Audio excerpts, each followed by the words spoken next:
In the depths of history, where myth and document intertwine, where geography converges with sacred text, there stands a people as immovable as a mountain, a people who struck fear into the hearts of prophets, terrorized armies, and left their mark etched into the pages of the Torah and in the memory of the ancient Arabs alike. They are the Amalekites, known in various traditions as Amlak, Amalek, and the Amak, a people who vanished from the formal stages of recorded history, yet remained vividly present in religious text and oral tradition, and who remain to this day a subject of fierce debate among biblical scholars, Arab historians, and archaeologists. In this documentary, we trace a thorny path through biblical sources and Arab historical heritage, striving to grasp a firm thread amid the rubble of legend. Not to validate myth, but to understand what it means for a people to serve as a mirror for humanity's deepest anxieties about otherness, scale, power, and inevitable extinction. In Exodus chapter 17, we encounter the first great biblical battle between the Israelites and the Amalekites at a place called Rephidim, which many biblical geographers locate in the southern portion of the Sinai Peninsula. The battle is portrayed as an existential, sacred confrontation, its outcome literally contingent on Moses raising his arms, lending it a ritual dimension that transcends its military significance. What arrests the analyst here is not the battle itself, but the divine curse that seals it. I will completely blot out the name of Amalek from under heaven. This eliminationist formula, repeated across subsequent books, reflects a profound existential anxiety. For in a sociological reading, a nation whose very memory must be erased is a nation posing not merely a political threat, but an identity-level threat. The story of the Amalekites does not end with Saul. Under David, they are mentioned repeatedly, in the raid on Ziklag that they burned, in campaigns to the south, through 1 Samuel chapter 30. The classical commentator Ibn Ezra notes that remnants of Amalek persisted after Saul and David, and that their final elimination unfolded in stages extending into the reign of King Hezekiah. This extended narrative arc raises a legitimate question. Were the Amalekites a cohesive political entity, or a shifting tribal confederation distributed across Sinai, the Negev, and northern Arabia? It is precisely this question that leads us into the next chapter. The biblical narrative reaches its climax with the Amalekites in 1 Samuel chapter 15. Saul is commanded to carry out the herem, total destruction of the Amalekites, encompassing man, beast, and property. Yet Saul hesitates, sparing King Agag and the finest livestock. This act of hesitation will cost him his crown.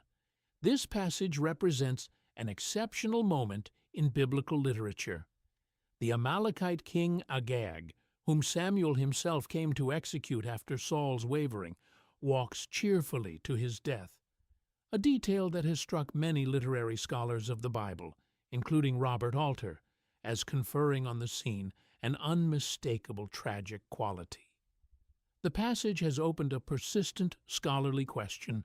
Who precisely was Agag? Is there a connection between the Agagites mentioned in the Book of Esther and this king? Researcher John Dasu argues that Agag was a hereditary royal title rather than a personal name, analogous to Pharaoh in Egypt or Kisra in Persia. The memory of the Amalekites is not confined to the biblical tradition. The Arab Islamic heritage preserves a rich parallel memory. Al-Tabari, in his History of Prophets and Kings, records that the Amalekites, Amalek, descended from Amlak ibn Lawud ibn Sam ibn Nur, and that they were among the first true Arabs, al-Arab al-Ariba, to inhabit the Hijaz, Tihama, the Levant, and Egypt. Ibn Khaldun goes further still in his Muqaddimah, describing the Amalekites as the first ruling class of the Arabian Peninsula before later Arab tribes displaced them. He regards their dominion over Mecca and its environs as a distinct civilizational phase predating the arrivals of Abraham and Ishmael. Contemporary scholar Jawad Ali, in his monumental work, A Detailed History of the Arabs Before Islam, concludes that the Amalekite presence in Mecca was accepted as fact in the ancient Arab historical imagination. Ibn Kathir, in The Beginning and the End, relates that the Amalekites were the Canaanites Moses confronted, and that Palestine was their original homeland before the entry of the Israelites. He draws on traditions attributed to Ka'b al-Ahbar and Wahb ibn Munabbi, two of the most prominent transmitters of Israeliyat, Jewish origin lore, into the Arab Islamic tradition. This account is of exceptional importance. It makes the Amalekites a bridge between Arab and biblical memory, and lends the conflict over the Holy Land a historical depth that transcends the religious event to touch the very core of geographical identity. Nevertheless, Dr. Ahmad al-Shami, in his critical examination of Israeliyat sources, cautions that one must distinguish between pre-Islamic material and content that entered the Arab tradition through contact with Yemeni Jewish and Syrian Christian sources. Arab folk memory produces another race of giants no less remarkable. Add the people of the prophet Hud, mentioned in the Quran and associated with the legendary Iram of the Pillars. A number of researchers, including the German Orientalist Dietrich Nielsen, have asked whether the story of Ad intersects fundamentally with that of the Amalekites, or whether they represent parallel archetypes embodying the same narrative pattern. A civilization of enormous power, giants of immense strength, and a sudden divine annihilation. What is most intellectually provocative is the structural similarity between the two traditions. Giants who resist ordinary human force, divine punishment that erases them from existence, and uncountable remnants who dissolve silently into the margins of history. Is this a universal cultural model for explaining the phenomenon of human enormity? Or is there a shared memory of real peoples whose traces have been suppressed? If the Amalekites were a people characterized by enormous size, great numbers, and a geographic reach extending from Sinai to Tihama, what does the archaeological record say? The striking answer is a disquieting silence. No inscription has yet been discovered outside the Torah that explicitly names the Amalekites. In the logic of archaeology, this negative evidence does not constitute outright denial, but it does exert significant methodological pressure on the textual traditions. William Dever, who spent decades excavating sites across southern Canaan, concluded that the decentralized groups known archaeologically in the Negev during the Middle Bronze Age and Iron Age do not correspond precisely to any specific textual description, yet they do reflect a reality of mobile pastoral tribalism broadly resembling what the Torah describes. One of the most prominent points of contact between legend and archaeology is what is commonly called giant skeletons. At various sites across the ancient Near East, human remains have been found with statures exceeding the normal range, occasionally reaching 2 meters or more. Some researchers in popular archaeology have documented these finds with great enthusiasm, pointing to sites such as Tel Hayat in Jordan and Tel Tzafit in Israel as possible evidence. Medical anthropology, however, cautions against overinterpretation. Many skeletons with exceptional longitudinal extension are attributable to growth disorders such as acromegaly. Nevertheless, The possibility that certain tribal groups in specific regions were physically larger than their neighbors cannot be ruled out by negative evidence alone. The Torah points to specific cities associated with the Amalekites, or their Anakite kinsmen most notably: Hebron, Kiryat Arba, Ashdod, Gaza, and Gath in the coastal plain.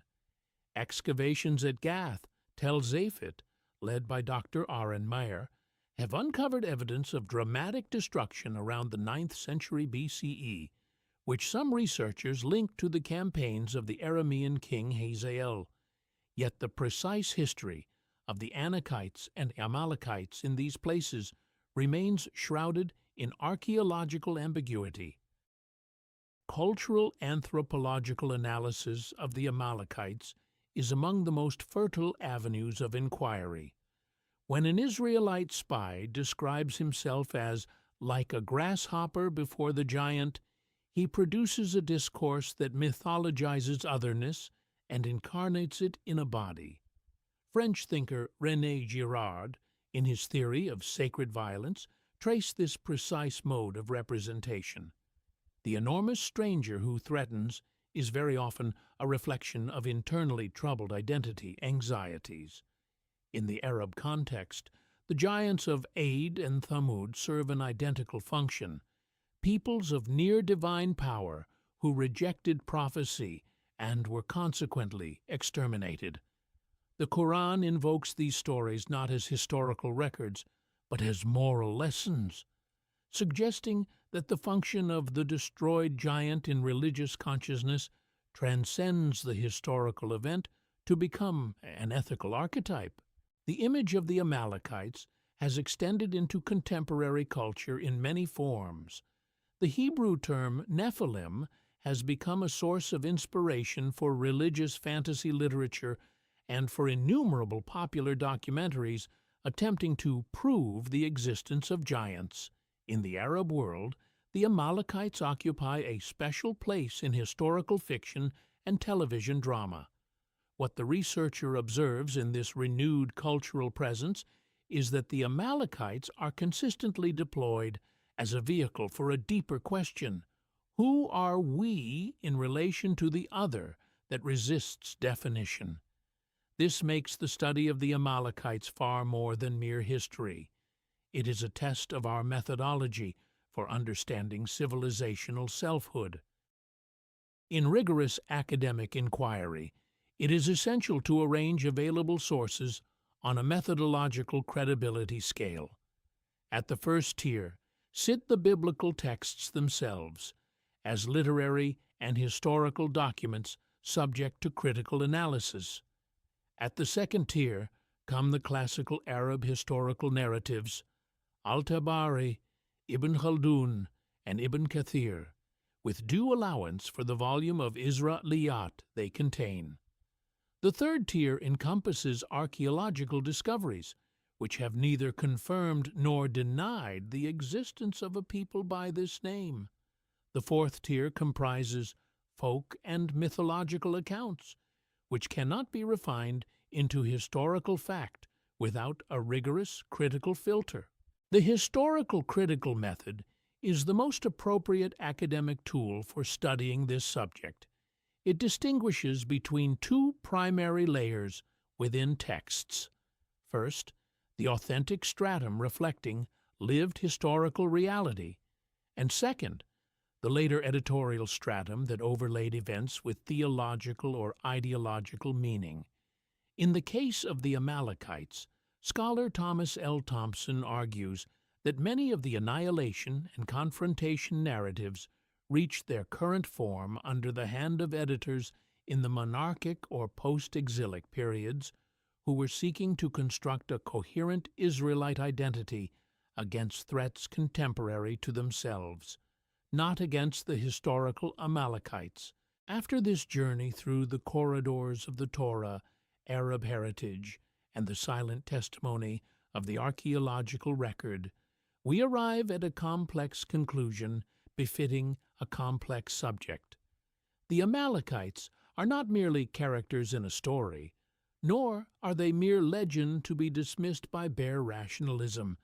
They are a partially historical reality, magnified in the memory of nations and shaped into its final form by humanity's anxiety before enormity, strangeness, and the unclassifiable other.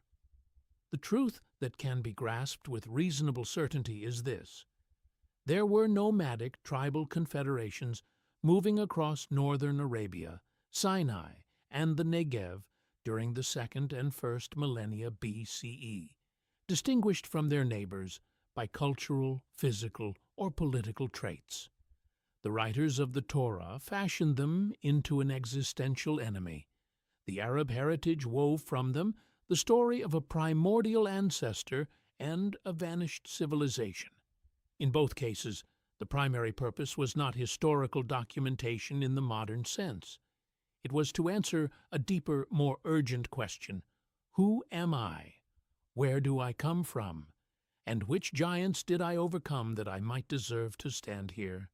The Amalekites, in the final analysis, are the mirror of identity, the mirror of ancient humanity as it struggled to establish its place in a world whose true boundaries it did not know, and in which it did not know the limits of the possible. And the ongoing task of modern scholarship is to lift that mist, gradually, methodically, not to erase the legend, but to show us what lies beneath it, a reality that is itself worthy of being told.